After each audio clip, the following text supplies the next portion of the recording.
रहमानिर्रहीम। अस्सलाम वालेकुम व्यूवर्स।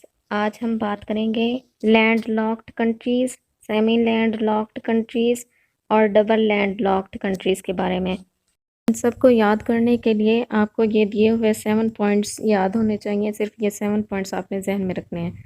सबसे पहले जो है वो डेफिनेशन याद रखनी है लैंड लॉक्ड कंट्री की। फिर उसके बाद टोटल नंबर कितने हैं लैंड लॉक्ड कंट्रीज़ के, और जो सबसे बड़े लैंड लॉक्ड कंट्रीज़ हैं वो कौन कौन से हैं। उसके बाद आपने डेफिनेशन याद करनी है डबल लैंड लॉक्ड कंट्री की और सेमी लैंड लॉक्ड कंट्री की। फिर आपने एग्जांपल्स देख लेनी है। आए हम देखते हैं ज़रा। लैंड लॉक्ड कंट्री कौन सा होता है? जिसकी कोई कोस्ट लाइन नहीं होती, उसको हम क्या कहते हैं? Land locked country. अब हम देखते हैं कि टोटल तादाद कितनी है लैंड लॉक्ड कंट्रीज़ की। 16 यूरोप कंटिनेंट पे, 15 अफ्रीका कंटिनेंट पे, 11 एशिया कंटिनेंट पे, 2 जो है वो साउथ अमेरिका में है। टोटल इस तरह से 44 हो जाते हैं लैंड लॉक्ड कंट्रीज़। अब जो है लार्जेस्ट कौन कौन से हैं? फर्स्ट नंबर पे जो लार्जेस्ट है वो काज़किस्तान है, सेकंड नंबर पे मंगोलिया है और थर्ड नंबर पे।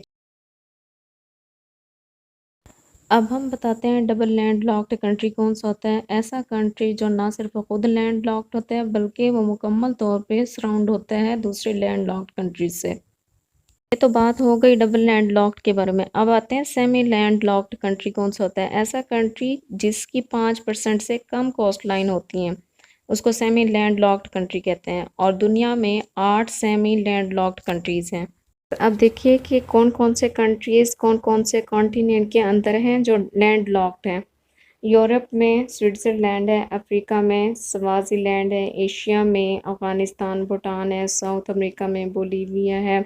इस तरह से ये सारे कॉन्टिनेंट के हिसाब से दिए हुए हैं। आगे वैसे एग्जांपल्स हैं। ये लेफ़्ट साइड पे आपको लैंड लॉक्ड कंट्रीज़ दिखाई गई हैं और राइट साइड पे आपको कंट्रीज़ हैं जो कि लैंड लॉक्ड नहीं हैं। अफ़गानिस्तान, ऑस्ट्रिया, बेलारस, भूटान, ये सारे क्या हैं? Land locked. और जो नहीं है वो स्पेन, सूडान, पोलैंड। उम्मीद करती हूँ आपको वीडियो पसंद आई होगी। अगर पसंद आई है तो लाइक करें और शेयर करना मत भूलें। चैनल को अगर नए हैं तो सब्सक्राइब कीजिए।